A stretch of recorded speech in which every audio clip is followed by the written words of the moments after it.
Hey YouTube, this is the New York Half-Ass Prepper here, and I've been thinking I'd make a video about vehicles and fuel.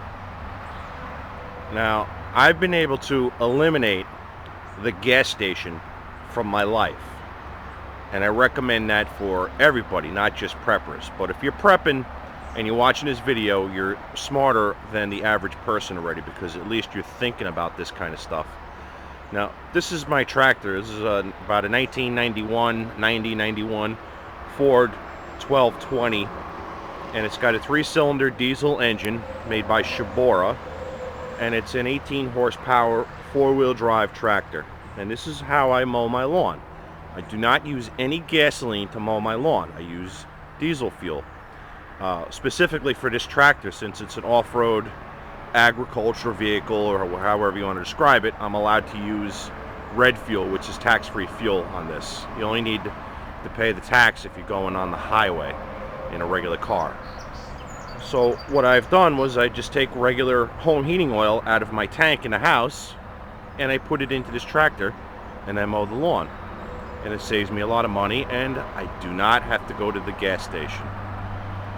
So moving on, I've expanded this idea to my cars. All the cars that you see over here are diesel. They all run on diesel. I have a 1998 Mercedes with a diesel engine. I have a 2003 Dodge pickup truck, quad cab with a Cummins in it. And over in the driveway, which you can't see so good from this angle, I have a Volkswagen Jetta TDI. Inside that garage, I have a Volkswagen Beetle, new style Beetle TDI, and they all run on diesel. So what I've been able to do is I got a tank, which is over here. I keep it over here. It's just a regular 500-gallon tank, and I call my local, or not my local guy, but I call an oil company, and they come, and I tell them to put ultra low sulfur diesel in there. So they come whenever I tell them, and they fill that tank up with ultra low sulfur diesel, and then I just back my cars over here and I fill them up. And I do not have to go to the gas station. I never run out of fuel. I fill up all my cars right in the yard, and I do not have to visit any gas station. The only time I go to a gas station is when I'm traveling. And if I run out of the range of the car, but I can go all the way to visit my family down in southern Pennsylvania. I drive all the way down there and back on one tank of fuel with the Volkswagens. Even I have this, the Suzuki Samurai doesn't belong to me. I gave it away actually, but this pickup truck is diesel. This truck here is diesel. Everything I got here, with a couple of exceptions with a smaller engine, like the snowmobile is gas. It's an old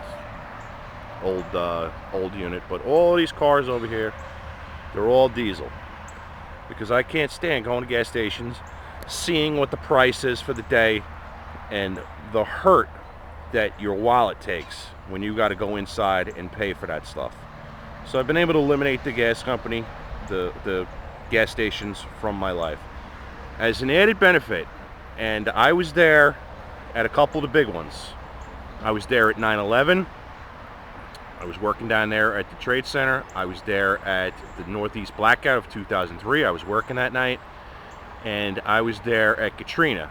Not early on, but I was down there later rebuilding some houses. And one of the lessons that I learned is that if there's any kind of emergency, you cannot get gasoline. If there's any kind of blackout, disruption to the power, the gasoline is the first to go. It sells out in a few hours.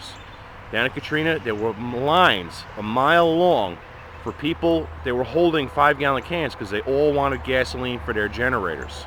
As you saw in my other video, I have a diesel generator also.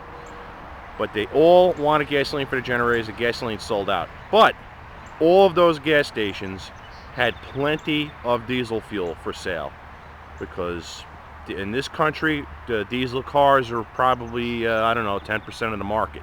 Over in Europe, it's a little bit more. It's about 40–50% of the cars on the road are diesel. And they are more economical. I get more mileage out of them. However, they're not for everybody. They can be a handful sometimes if you're not familiar with diesel engines, how they work. They can be a handful in the wintertime, especially if you live up here in the Northeast. But down south, you got no excuse. These things will run forever down there. And the cars last longer. We have a car, that the Diesel Beetle, which is in that garage there, has 286,000 miles on it. So they really hold up well. What else did I want to say about diesel cars? They're more economical, they last longer. I like them.